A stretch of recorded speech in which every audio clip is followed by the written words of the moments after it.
Welcome সবাইকে গল্পের বই ইউটিউব চ্যানেলে। আজকে থাকছে নটরাজ রহস্যর পরবর্তী অংশ। এর আগের পাঠে আপনারা যা শুনেছিলেন তার সারাংশ হলো কুমার ত্রিবেন্দ্র নারায়ণ রায় তার চুরি যাওয়া সীমান্ত হীরা খুঁজে দেওয়ার দায়িত্ব দিলেন স্বয়ং ব্যোমকেশকে। সাথে এটাও জানালেন যে হীরাটি চুরি গেছে সেই হীরাটি চুরি করেছে তার নিজের কাকা দিগেন্দ্র নারায়ণ রায়। ব্যোমকেশ ও অজিত ছদ্মবেশে দিগেন্দ্র নারায়ণের বাড়িতে গেলেন এবং তারা ধরাও পড়ে গেলেন। কিন্তু দিগেন্দ্র নারায়ণ রায় ব্যোমকেশকে চ্যালেঞ্জ করে তার বাড়িতে হিরে তল্লাশি করার অনুমতি দিলেন।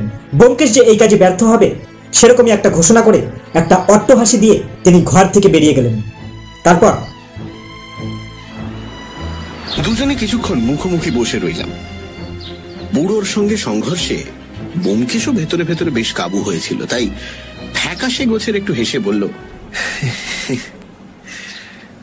চলো বাসায় ফেরা যাক, আজ আর কিচ্ছু হবে না। অন্যকে ঠকাতে গিয়ে নিজেই ঠকে অপদস্থ হওয়ার মতো লজ্জা অল্পই আছে, তাই পরাজয় ও লাঞ্ছনার গ্লানি নীরবে বয়ে বাড়ি পৌঁছলাম। দুপেয়ালা করে চা গলা দিয়ে নামার পর কতকটা চাঙ্গা হয়ে বললাম, আমার বোকামিতেই তো সব মাটি হলো। বোকামি অবশ্য তোমার হয়েছে, কিন্তু তার জন্য ক্ষতি খুব একটা হয়নি। বুড়ো আগে থেকেই সব জানতো। আরে তোমার মনে আছে ট্রেনের সেই ভদ্রলোকটি যিনি পরের স্টেশনে নেমে যাবেন বলে পাশের গাড়িতে গিয়ে উঠেছিলেন? তিনি এরই গুপ্তচর। বুড়ো আমাদের নারী নক্ষত্র সব জানে। বুড়োর ওই মারাত্মক দুর্বলতাটুকু ছিল বলেই রক্ষে, নইলে হয়তো হাল ছেড়ে দিতে হতো। আমি সোজা হয়ে বসে বললাম, কিরকম? তোমার কি এখনো আশা আছে নাকি? বিলক্ষণ আশা আছে বই কি। তবে বুড়ো যদি সত্যি ঘাড় ধরে বের করে দিত তাহলে কি হতো বলা যায় না। যাই হোক, বুড়োর একটা দুর্বলতার সন্ধান যখন পাওয়া গেছে তখন ওই থেকেই কার্যসিদ্ধি করতে হবে, বুঝলে? কোন দুর্বলতার সন্ধান পেলে শুনি? আমি তো বাবা কোথাও এতটুকু ছিদ্র খুঁজে পেলাম না, একেবারে নিরেট নিভাঁজ লোহার মতো শক্ত। কিন্তু ছিদ্র আছে, বেশ বড় রকম ছিদ্র, এবং সেই ছিদ্র পথেই আমরা বাড়িতে ঢুকে পড়েছি। কি জানি কেন বড় বড় লোকের মধ্যে এই দুর্বলতা সবচেয়ে বেশি দেখা যায়। যার যত বেশি বুদ্ধি, বুদ্ধির অহংকার তার চতুর্গুণ, ফলে বুদ্ধি থেকেও কোনো লাভ হয় না। হেয়ালিতে কথা বলছো, একটু পরিষ্কার করে বলো না বাবা। বুড়োর প্রধান দুর্বলতা হচ্ছে বুদ্ধির অহংকার। সেটা গোড়াতে বুঝে নিয়েছিলাম বলেই সেই অহংকারে ঘা দিয়ে কাজ হাসিল করে নিয়েছি। বাড়িতে যখন ঢুকতে পেরেছি তখন তো আটানা কাজ হয়েই গেছে। এখন বাকি শুধু হিরেটা খুঁজে বার করা। তুমি কি আবার ওর বাড়িতে মাথা গলাবে নাকি? আলবাত গলাবো। বলো কি, এত বড় সুযোগ ছেড়ে দেবো নাকি? এবার গেলে না ওই বেটা উজরে সিং পেটের মধ্যে কুকরি পুড়ে দেবে। যা হয় করো, আমি আর এর মধ্যে নেই। তা কি হয়? আরে তোমাকেও চাই অজিত। এক যাত্রায় পৃথক ফল কি ভালো?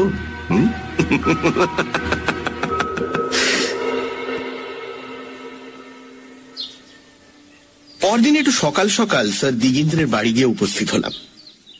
বিনা টিকিটে রেলে চড়তে গেলে মনের অবস্থা যেরকম হয় সেই রকম ভয়ে ভয়ে বাড়ির সামনে এসে দাঁড়ালাম। কিন্তু দারোয়ানরা কেউই বাধা দিল না। উজরে সিং আজ আমাদের দেখেও যেন দেখতে পেল না। বাড়িতে প্রবেশ করে ব্যোমকেশ একটা বেয়ারাকে জিজ্ঞেস করে জানতে পারল যে গৃহস্বামী স্টুডিওতে আছেন। তারপর আমাদের রত্ন অনুসন্ধান আরম্ভ হলো। এত বড় বাড়ির মধ্যে সুপুরির সাইজের একটা জিনিস খুঁজে বার করার দুঃসাহস এক ব্যোমকেশেরই থাকতে পারে। অন্য কেউ হলে কোন কালে নিরুৎসাহ হয়ে হাল ছেড়ে দিত।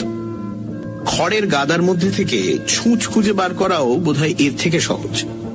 প্রথমত, মূল্যবান জিনিসপত্র লোক যেখানে রাখে, অর্থাৎ আলমারি কি সিন্ধু, সেখানে খোঁজা বৃথা।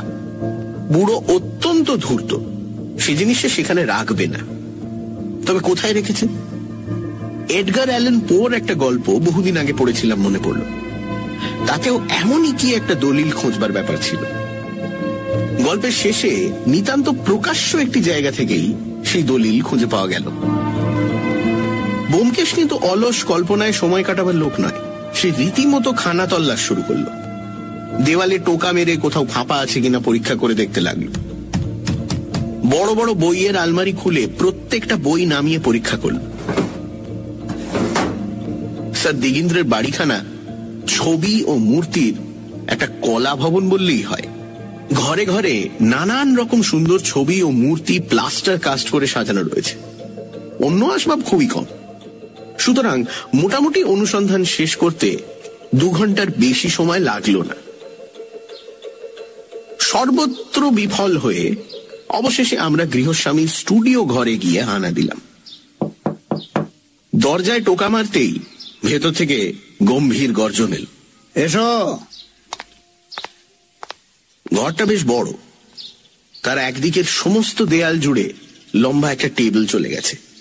টেবিলের ওপর নানান চেহারার বৈজ্ঞানিক যন্ত্রপাতি সাজানো রয়েছে। আমরা প্রবেশ করতেই স্যার দিগিন্দ্র হুঙ্কার দিয়ে হেসে উঠলেন, বললেন, কি হে ব্যোমকেশ বাবু, পরশমানিক পেলে? তোমাদের কবি লিখেছেন না, খ্যাপা খুঁজে খুঁজে ফেরে পরশ পাথর। তোমার দশা তো সেই খ্যাপার মতো হবে দেখছি। শেষ পর্যন্ত মাথায় যে তোমার বৃহৎ জটা গজিয়ে যাবে। আপনার লোহার সিন্দুকটা একবার দেখবো ভাবছি। বেশ তো, দেখবে তো। না না, নাও চাবি নাও। আমিও তোমার সঙ্গে গিয়ে তোমাকে সাহায্য করতে পারতাম, কিন্তু এই প্লাস্টার কাজটা ঢালাই করতে একটু সময় লাগবে। যাও, অজিত বাবু তোমাকে সাহায্য করতে পারবেন। আর যদি দরকার হয়, উজরে সিং। ওটা আপনি কি করছেন? আমার তৈরি নটরাজ মূর্তির নাম শোনোনি? এটা তারই একটা ছোট প্লাস্টার কাজ তৈরি করছি। আর একটা আমার টেবিলের উপর রাখা আছে, দেখে থাকবে। কাগজ চাপা হিসেবে জিনিসটা মন্দ নয়, কি বলো? মনে পড়ল স্যার দিগিন্দ্রের বসবার ঘরের টেবিলের উপর একটি অত্যন্ত সুন্দর ছোট নটরাজ মহাদেবের মূর্তি দেখেছিলাম। ওটা তখনই আমার দৃষ্টি আকর্ষণ করেছিল, কিন্তু ওটাই যে স্যার দিগিন্দ্রের নির্মিত বিখ্যাত মূর্তির মিনিয়েচার সেটা তখন বুঝতে পারিনি। আমি বিস্মিত হয়ে বললাম, ওই মূর্তিটাই আপনার প্যারিসে এক্সিবিট করিয়েছিলেন? আসল মূর্তিটা পাথরে গড়া, সেটা এখনো প্যারিসে লুভে আছে। ঘর থেকে বেরিয়ে এলাম। লোকটা সর্বমুখী অসামান্যতা আমাকে অভিভূত করে ফেলছিল। তাই ব্যোমকেশ যখন সিন্দুক খুলে তন্ন তন্ন করে দেখতে লাগলো, আমি চুপ করে দাঁড়িয়ে রইলাম। এত বড় একটা প্রতিভার সঙ্গে যুদ্ধ করে জয়ের আশা কোথায়? অনুসন্ধান শেষ করে ব্যোমকেশ নিঃশ্বাস ছেড়ে বলল, না, কিছুই নেই। চলো বাইরের ঘরে একটু বসা যাক। বসবার ঘরে ফিরে এসে দেখলাম স্যার দিগিন্দ্র ইতিমধ্যে এসে বসেছেন এবং তার মুখের মতোই একটি মোটা চুরুট দাঁতে চাপিয়ে ধূমপান করছেন। আমরা বসলে তিনি ব্যোমকেশের দিকে আর চোখে চেয়ে বললেন, পেলে না তো? আচ্ছা, কুছ পরোয়া নেই, একটু জিরিয়ে নাও, তারপর নয় আবার খুঁজো। ব্যোমকেশ নিঃশব্দে চাবির গোছা ফেরত দিল। সেটা পকেটে ফেলে আমার দিকে তাকিয়ে স্যার দিগিন্দ্র বললেন, ওহে অজিত বাবু, তুমি না গল্প টল্প লিখে থাকো, সুতরাং একজন বড় দরের আর্টিস্ট। বলো দেখি, এই পুতুলটা কেমন? বলে সেই নটরাজ মূর্তিটি আমার হাতে দিলেন। 6 ইঞ্চি লম্বা এবং 3 ইঞ্চি চওড়া মূর্তিটি, কিন্তু এইটুকু পরিসরের মধ্যে কি অপূর্ব শিল্প প্রতিভাই না প্রকাশ পেয়েছে। নটরাজের প্রলয়ঙ্কর নৃত্যোন্মাদনা যেন ওই ক্ষুদ্র মূর্তির প্রতি অঙ্গ থেকে বেরিয়ে আসছে। কিছুক্ষণ মুগ্ধভাবে নিরীক্ষণ করবার পর আপনি মুখ থেকে বেরিয়ে এলো, চমৎকার, এর তুলনা নেই। ব্যোমকেশ নিস্পৃহভাবে জিজ্ঞেস করল, এটাও কি আপনি নিজে মোল্ড করেছেন? এক রাশ ধোঁয়া ছেড়ে স্যার দিগিন্দ্র বললেন, আমি ছাড়া কে করবে বলো? ব্যোমকেশ মূর্তিটা আমার হাত থেকে নিয়ে নেড়ে ছেড়ে দেখতে লাগলো। এই জিনিস বাজারে পাওয়া যায় না বোধহয়। না, কেন বলো দেখে? পাওয়া গেলে কিনতে নাকি? বোধহয় কিনতাম। আচ্ছা, আপনি এইরকম প্লাস্টার কাস্ট তৈরি করিয়ে বাজারে বিক্রি করেন না কেন? আমার বিশ্বাস এতে পয়সা আছে। পয়সার যদি কখনো অভাব হয় তখন দেখা যাবে। আপাতত জিনিসটাকে বিক্রি করে আমি খেলো করতে চাই না। এখন তাহলে উঠি, আবার ও বেলা আসবো। বলে মূর্তিটা ঠক করে টেবিলের ওপর রাখল। স্যার দিগেন্দ্র চমকে উঠে বললেন, এই আরে, তুমি তো আচ্ছা বেকুবে, এখনই এটা ভাঙছিলে আর কি। তারপর বাঘের মতো ব্যোমকেশের দিকে তাকিয়ে রুদ্ধ গর্জনে বললেন, তোমাদের একবার সাবধান করে দিয়েছি, আবার বলছি, আমার কোনো ছবি বা মূর্তি যদি ভেঙেছ তাহলে তোমাদের সঙ্গে সঙ্গে বাড়ি থেকে বার করে দেবো, আর ঢুকতে দেবো না, বুঝেছ? ব্যোমকেশ অনুতপ্ত ভাবে মার্জনা চাইলে তিনি ঠান্ডা হয়ে বললেন, দেখো, এইসব সুকুমার কলার অযত্ন আমি একেবারে দেখতে পারি না। যা হোক, ওবেলা তাহলে আবার আসছো, বেশ কথা। উদ্যোগিনাং পুরুষ সিংহ, এবার বাড়ির কোন দিকটা খুঁজে মনস্থ করেছ? বাগান কুপিয়ে যদি দেখতে চাও তারও বন্দোবস্ত করে রাখতে পারি।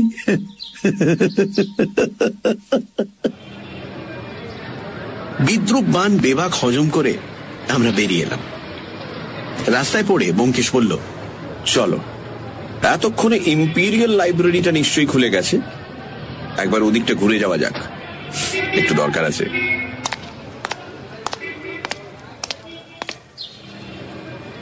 ইম্পিরিয়াল লাইব্রেরিতে গিয়ে ব্যোমকেশ বিলিতি বিশ্বকোষে প্লাস্টার কাস্টিং এর অংশটা খুব মন দিয়ে পড়ল। তারপর বই ফিরিয়ে দিয়ে বেরিয়ে এলো। লক্ষ্য করলাম কোনো কারণে সে বেশ একটু উত্তেজিত হয়েছে।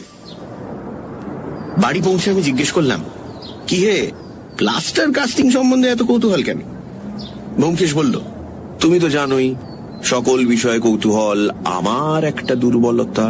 তা তো জানি, কিন্তু কি দেখলে? দেখলাম প্লাস্টার কাস্টিং খুব সহজ, যে কেউ করতে পারে। খানিকটা প্লাস্টার অফ প্যারিস জলে গুলে যখন সেটা দইয়ের মতো ঘন হয়ে আসবে, তখন মাটির বা মোমের ছাঁচের মধ্যে আস্তে আস্তে ঢেলে দাও। মিনিট 10 মধ্যেই সেটা জমে শক্ত হয়ে যাবে, তখন ছাঁচ থেকে বার করে নিলেই হয়ে গেল। ওর মধ্যে শক্ত যা কিছু সেটা হলো ওই ছাঁচটা তৈরি করা। এই তো, এর জন্য এত দুর্ভাবনা কেন? দুর্ভাবনা নেই। ছাঁচে প্লাস্টার অফ প্যারিস ঢালবার সময় যদি একটা সুপুরি কি ওই জাতীয় কোনো শক্ত জিনিস সেই সঙ্গে ঢেলে দেওয়া যায়, তাহলে সেটা মূর্তির মধ্যেই রয়ে যাবে। অর্থাৎ অর্থাৎ চলো। বিকেলে আবার স্যার দিগেন্দ্রের বাড়িতে গেলাম। এবারও তন্ন তন্ন করে বাড়িখানা খোঁজা হলো, কিন্তু কোনোই ফল হলো না। স্যার দিগেন্দ্র মাঝে মাঝে এসে আমাদের ব্যঙ্গ বিদ্রুপ করে যেতে লাগলেন। অবশেষে যখন ক্লান্ত হয়ে আমরা বসবার ঘরে এসে বসলাম, তখন তিনি আমাদের ভারী পরিশ্রম হয়েছে বলে চা ও জল খাবার খাওয়ালেন। আমার ভারী লজ্জা করতে লাগলো, কিন্তু ব্যোমকেশ একেবারে বেহায়া। সে অম্লান ভাবে সমস্ত জল খাবার খেতে খেতে অমায়িক ভাবে স্যার দিগেন্দ্রের সঙ্গে গল্প করতে লাগলো। স্যার দিগেন্দ্র জিজ্ঞাসা করলেন, আর কতদিন চালাবে? এখনো আশ মিটলো না?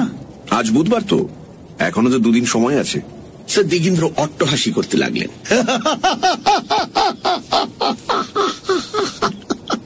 ব্যোমকেশ ভ্রুক্ষেপ না করে টেবিলের ওপর থেকে নটরাজের পুতুলটা তুলে নিয়ে জিজ্ঞেস করল, এটা কতদিন হলো তৈরি করেছেন? ভুরু কুচকে স্যার দিগেন্দ্র চিন্তা করে বললেন, দিন 15-20 হবে। কেন? না, এমনি। আচ্ছা, আজ উঠি, কাল আবার আসবো। নমস্কার।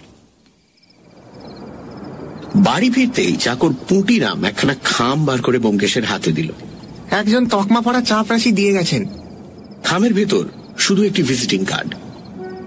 তার এক পিঠে ছাপার অক্ষরে লেখা আছে কুমার ত্রিদিবেন্দ্র নারায়ণ রায়। অন্য পিঠে পেন্সিল দিয়ে লেখা, এইমাত্র কলকাতা পৌঁছালাম, গ্র্যান্ড হোটেলে আছি। কতদূর? ব্যোমকেশ কার্ডখানা টেবিলের এক পাশে রেখে দিয়ে আরাম কেদারায় বসে পড়ল। কড়িকাঠের দিকে চোখ তুলে চুপ করে রইল। কুমার বাহাদুর হঠাৎ এসে পড়ায় সে মনে মনে খুশি হয়নি বুঝলাম। প্রশ্ন করতে সে বলল, এক পক্ষের উৎকণ্ঠা অনেক সময় অন্য পক্ষে সঞ্চারিত হয়। কুমার বাহাদুরের আসার ফলে বুড়ো যদি ভয় পেয়ে মতলব বদলায়, তাহলেই কিন্তু সব মাটি। আবার নতুন করে কাজ আরম্ভ করতে হবে। সমস্ত সন্ধেটা সে একভাবে আরাম কেদারায় পড়ে রইল। রাতে আমরা দুজনে একই ঘরে 2টি পাশাপাশি খাটে শুতাম। বিছানায় শুয়ে অনেকক্ষণ গল্প চলত। আজ কিন্তু ব্যোমকেশ একটি কথাও বলল না। আমি কিছুক্ষণ একতরফা কথা বলে শেষে ঘুমিয়ে পড়লাম। ঘুমিয়ে স্বপ্ন দেখলাম যে আমি, ব্যোমকেশ ও স্যার দিগীন্দ্র হীরের মার্বেল দিয়ে গুলি খেলছি। মার্বেলগুলি সমস্ত ব্যোমকেশ জিতে নিয়েছে এবং স্যার দিগীন্দ্র মাটিতে পা ছড়িয়ে বসে চোখ রগড়ে রগড়ে কাঁদছেন। এমন সময় চমকে ঘুম ভেঙে গেল। চোখ খুলে দেখলাম ব্যোমকেশ অন্ধকারে আমার খাটের পাশে বসে আছে। আমার নিঃশ্বাসের শব্দে বোধহয় বুঝতে পারলো যে আমি জেগে উঠেছি। বলল, দেখো, আমার দৃঢ় বিশ্বাস হিরেটা বসবার ঘরে টেবিলের ওপর কোনোখানে আছে। রাত্রি কটা? 2:30। তুমি একটা জিনিস লক্ষ্য করেছো? বুড়ো বসবার ঘরে ঢুকেই প্রথমে টেবিলের দিকে তাকায়। আমি পাশ ফিরে শুয়ে বললাম, তাকাক, তুমি এখন চোখ বুঝে শুয়ে পড়ো তো। ব্যোমকেশ নিজের মনেই বলতে লাগলো, টেবিলের দিকে তাকায় কেন? নিশ্চয়ই দেরাজের মধ্যে না, যদি থাকে তো টেবিলের ওপরেই আছে। কি কি জিনিস আছে টেবিলের ওপর? হাতির দাঁতের দোয়াত দান, টাইম পিস ঘড়ি, গন্ধের শিশি, কতগুলো বই, ব্লটিং প্যাড, সিগারের বাক্স, পিনকুশন, নটরাজ, কালির দোয়াত।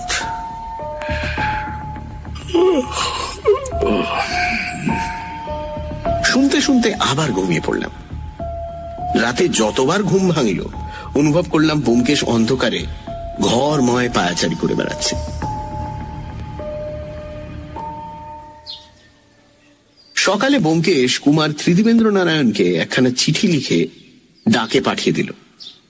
সংক্ষেপে জানালো যে চিন্তার কোনো কারণ নেই, শনিবার কোনো সময় দেখা হবে। তারপর আবার দুজনে বেরিয়ে গেলাম। ব্যোমকেশের মুখ দেখে বুঝলাম সারা রাত জেগে মনে মনে কোনো একটা ফোন দিয়ে এঁটেছে।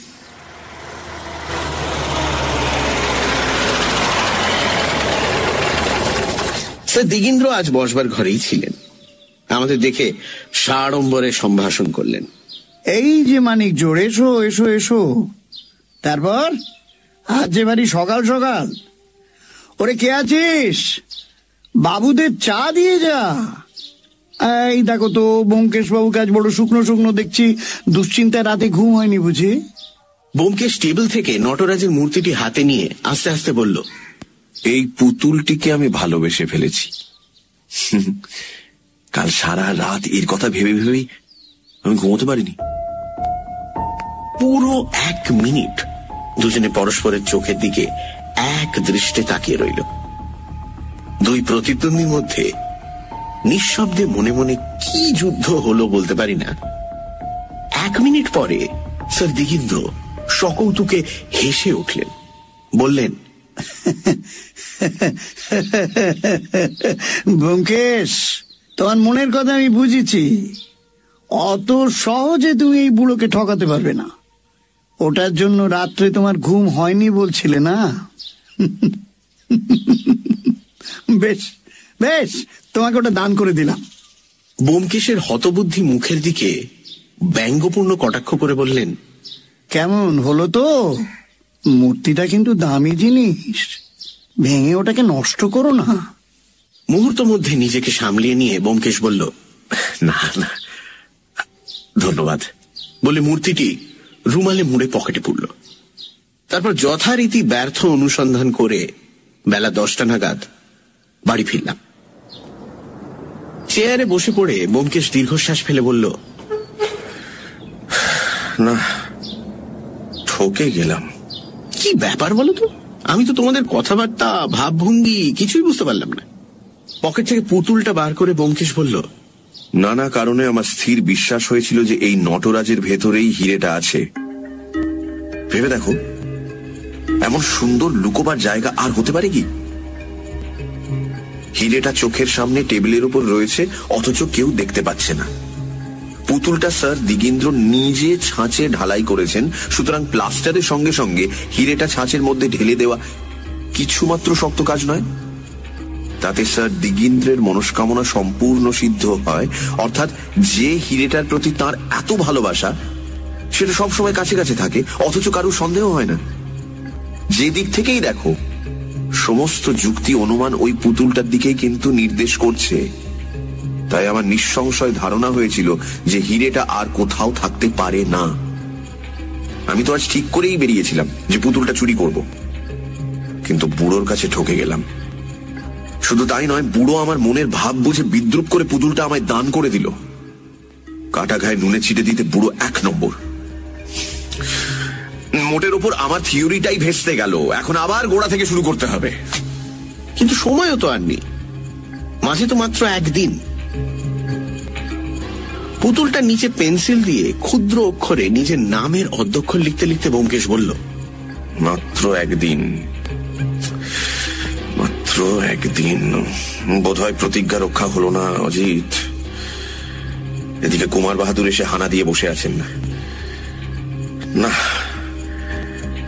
বুড়ো সব দিক দিয়েই হাস্যাস্পদ করে দিল আমায়। লাভের মধ্যে দেখছি কেবল এই পুতুলটা।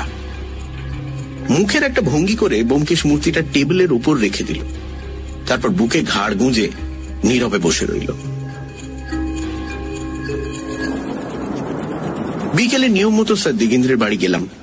শুনলাম কর্তা এই মাত্র বেরিয়ে গেছেন। ব্যোমকেশ তখন নতুন পথ ধরল।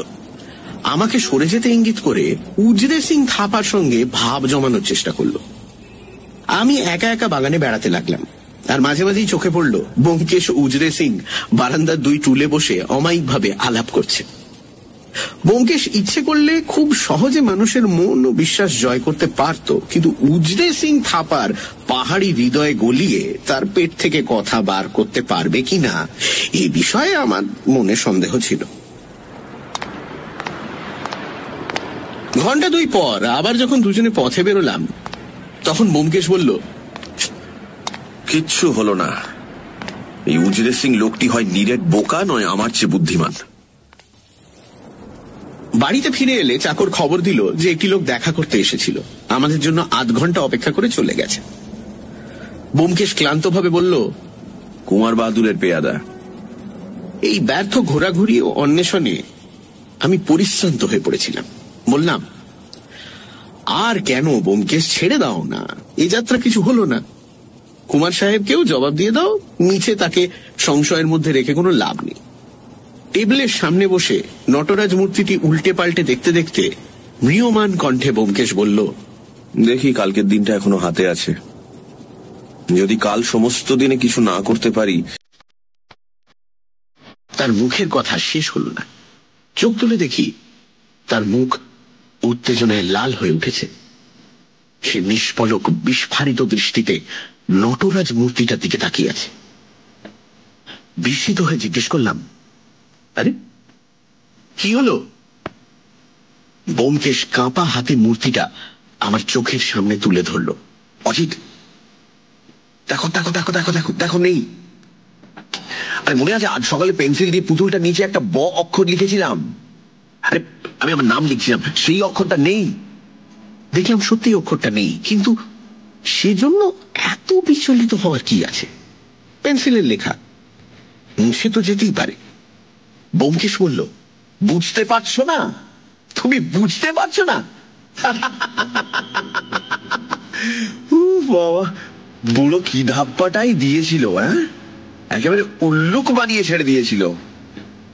যাই হোক, বাঘেরও ঘোগ আছে। পুটিরাম, পুটিরাম! ভৃত্য পুটিরাম এলে ব্যোমকেশ তাকে জিজ্ঞেস করলো, যে লোকটি আজ এসেছিল তাকে কোথায় বসিয়েছিলে? আগে এই ঘরে। তুমি সবসময় এই ঘরে ছিলে? আগে হ্যাঁ, তবে মাঝে 1 গ্লাস জল চাইলেন, তাই। আচ্ছা আচ্ছা, যাও। আচ্ছা বাবু। ব্যোমকেশ কিছুক্ষণ নিঃশব্দে বসে হাসতে লাগলো।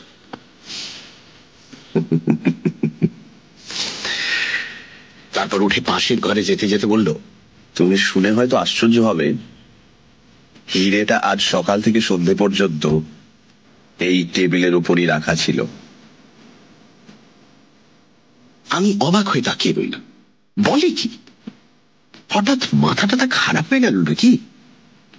পাশের ঘর থেকে ব্যোমকেশকে ফোন করতে শুনলাম। হ্যালো, কুমার ত্রিদিবেন্দ্র? হ্যাঁ হ্যাঁ, আমি ব্যোমকেশ। কাল বেলা 10টার মধ্যে পাবেন। আপনার স্পেশাল ট্রেন যেন ঠিক থাকে। পাবা মাত্র রওনা হবেন। না, এখানে থাকা বোধ হয় নিরাপদ হবে না। আচ্ছা আচ্ছা, ও সব কথা পরে হবে। শুনুন, ভুলবেন না, 10:30টার মধ্যে কলকাতা ছাড়া চাই। না না না, আপনাকে কিছু করতে হবে না। স্পেশাল ট্রেনের বন্দোবস্ত আমি করে রাখবো। কাউকে কিচ্ছু বলবেন না, কাউকে কিচ্ছু বলবেন না, ঠিক আছে?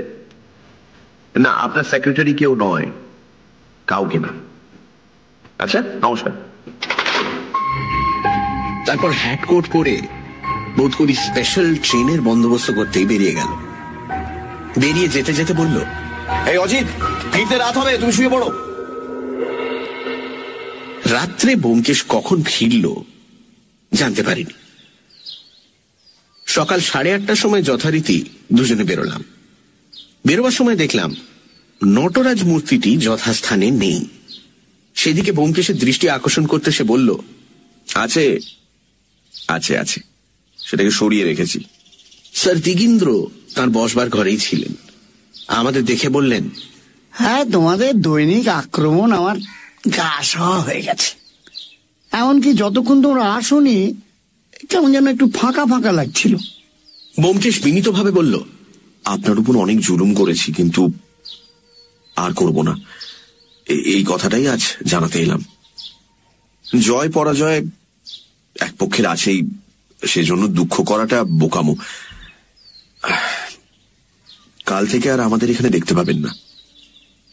আপনি অবশ্য জানেন যে আপনার ভাইপো এখানে গ্র্যান্ড হোটেলে এসে আছেন। তাকে কাল একরকম জানিয়েই দিয়েছি যে তার এখানে থেকে আর কোনো লাভ নেই। আজ তাকে শেষ জবাব দিয়ে যাব। স্যার দিগীন্দ্র কিছুক্ষণ ভুরু কুঁচকে ব্যোমকেশকে নিরীক্ষণ করলেন। ক্রমে তার মুখে সেই বুলডগ হাসি ফুটে উঠল। তিনি বললেন, তোমার সুবুদ্ধি হয়েছে, খুশি হলাম। খোকাকে বলো বৃথা চেষ্টা করে যেন সময় নষ্ট না করে। আচ্ছা, বলবো। টেবিলের উপর আরেকটি নটরাজ মূর্তি রাখা রয়েছে। সেটা তুলে নিয়ে ব্যোমকেশ বলল, এই যে আরেকটা তৈরি করেছেন দেখছি, আপনার উপহারটি আমি কিন্তু যত্ন করে রেখেছি। শুধু সৌন্দর্যের জন্য নয়, আপনার স্মৃতিচিহ্ন হিসেবেও আমার কাছে তার দাম অনেক। কিন্তু যদি কখনো ভুল করে ভেঙে যায়, আর একটা পাবো কি? বেশ, যদি ভেঙে যায় আর একটা পাবে নিশ্চয়ই। আমার বাড়িতে ঢুকে তোমার শিল্পকলার প্রতি অনুরাগ জন্মেছে, এটা তো কম লাভ নয়। গভীর বিনয় সহকারে ব্যোমকেশ বলল,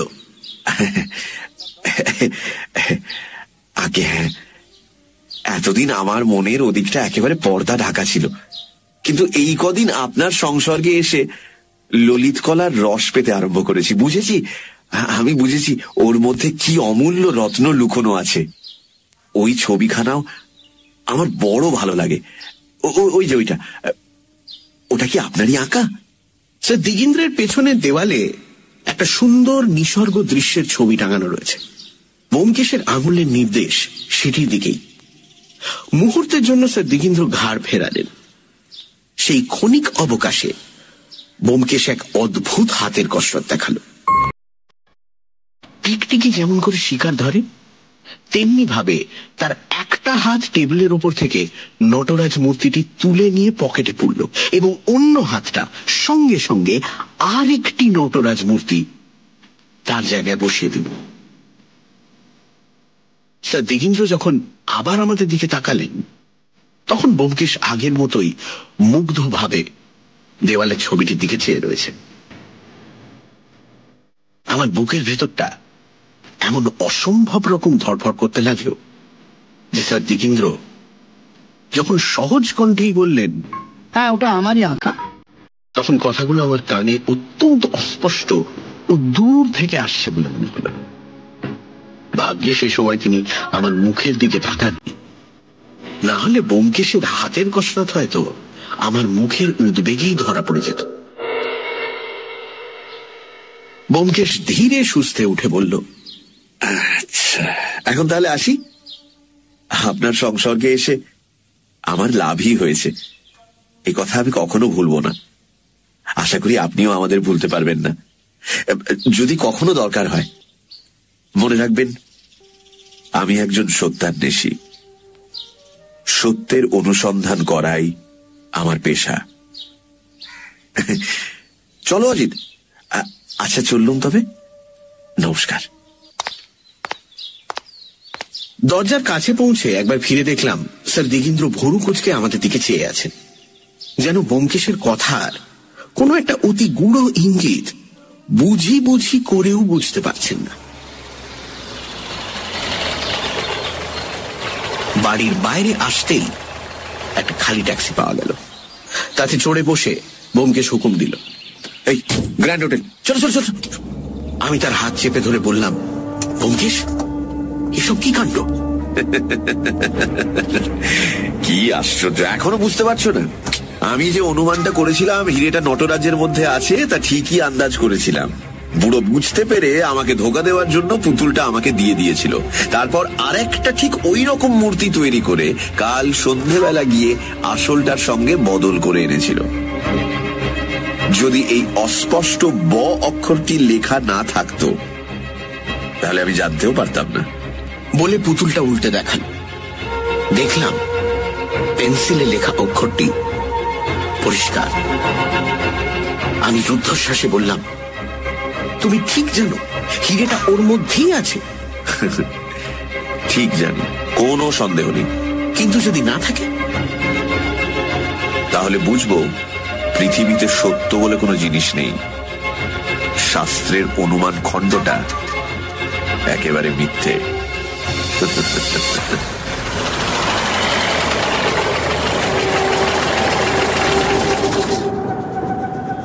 গ্র্যান্ড হোটেলে কুমার ত্রিদিবেন্দ্র একটি আস্ত সুইট ভাড়া করেছিলেন। আমরা তার বসবার ঘরে পদার্পণ করতেই তিনি দুহাত বাড়িয়ে ছুটে এলেন। কি কি কি কি হলো ব্যোমকেশ বাবু, একটু বলুন। ব্যোমকেশ নিঃশব্দে নটরাজ মূর্তিটি টেবিলের ওপর রেখে তার দিকে আঙুল নির্দেশ করে দেখালো। হতবুদ্ধি ভাবে কুমার বাহাদুর বললেন, এটা তো দেখছি কাকা নটরাজ, কিন্তু কিন্তু আমার সীমন্ত হীরা ওর মধ্যেই আছে। ওর মধ্যে? হ্যাঁ, ওরই মধ্যে। কিন্তু আপনার যাবার বন্দোবস্ত সব ঠিক আছে তো? 10:30টার সময় আপনার স্পেশাল ছাড়বে। কুমার বাহাদুর অস্থির হয়ে বললেন, আহা, কিন্তু আমি তো কিছুই বুঝতে পারছি না। ওর মধ্যে আমার সীমন্ত হীরা আছে, কি কথা বলছেন আপনি? বিশ্বাস হচ্ছে না? বেশ, পরীক্ষা করে দেখুন।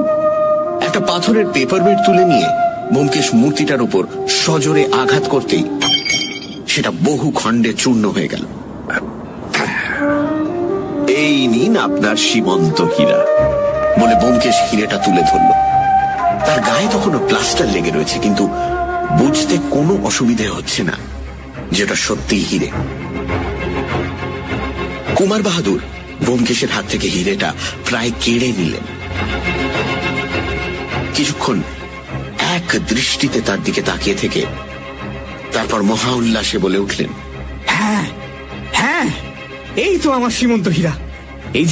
এই যে ভেতর থেকে নীল আলো ঠিকরে বেরোচ্ছে।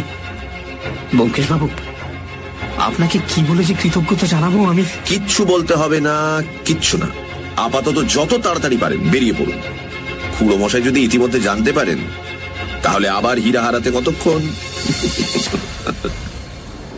না না না না, আমি এক্ষুনি বেরোচ্ছি। কিন্তু আপনার সে পরে হবে, সে পরে হবে। নিরাপদে বাড়ি পৌঁছে তারপর সেটার ব্যবস্থা করবেন। যান। কুমার বাহাদুরকে স্টেশনে রওনা করে দিয়ে আমরা বাড়ি ফিরলাম। আরাম কেদারায় হাত পা ছড়িয়ে দিয়ে ব্যোমকেশ পরম সার্থকতার হাসি হেসে বলল, আমি শুধু ভাবছি বুড়ো যখন জানতে পারবে তখন কি করবে।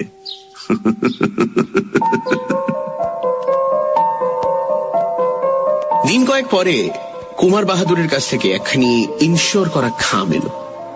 চিঠির সঙ্গে একটা চেক পেন দিয়ে আঁটা। চেকে অঙ্কের হিসেবটা দেখে চোখ ঝলসে গেল। চিঠিটি এইরকম: প্রিয় ব্যোমকেশ বাবু, আমার চিরন্তন কৃতজ্ঞতার চিহ্ন স্বরূপ যেটা পাঠালাম, জানি আপনার প্রতিভার তা যোগ্য নয়, তবু আশা করি আপনার অপছন্দ হবে না। ভবিষ্যতে আপনার সঙ্গে দেখা করার প্রত্যাশায় রইলাম। এবার যখন কলকাতা যাব, আপনার মুখে সমস্ত বিবরণ শুনব। অজিত বাবুকেও আমার ধন্যবাদ জানাবেন। তিনি সাহিত্যিক, সুতরাং টাকার কথা তুলে তার সাধনার অমর্যাদা করতে চাই না। হায় রে পোড়া কপালে সাহিত্যিক। কিন্তু যদি তিনি নাম ধাম বদল করে এই হীরা হরণের গল্পটা লিখতে চান, তাহলে আমার কোনো আপত্তি নেই, জানবেন। শ্রদ্ধা ও নমস্কার গ্রহণ করবেন। ইতি, আপনার প্রতিভা মুগ্ধ শ্রী ত্রিদিবেন্দ্র নারায়ণ রায়।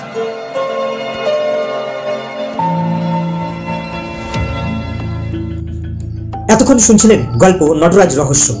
গল্প পাঠ আর অজিতের চরিত্রে মানব, স্বয়ং ব্যোমকেশের ভূমিকায় ছিলেন নিখিলেশ, স্যার দিগেন্দ্র নারায়ণের চরিত্রে ছিলেন অলোক, কুমার বাবুর চরিত্রে ছিলেন অয়ন, অন্যান্য আর যারা ছিল সাগর, অভিরাজ আর আকাশ।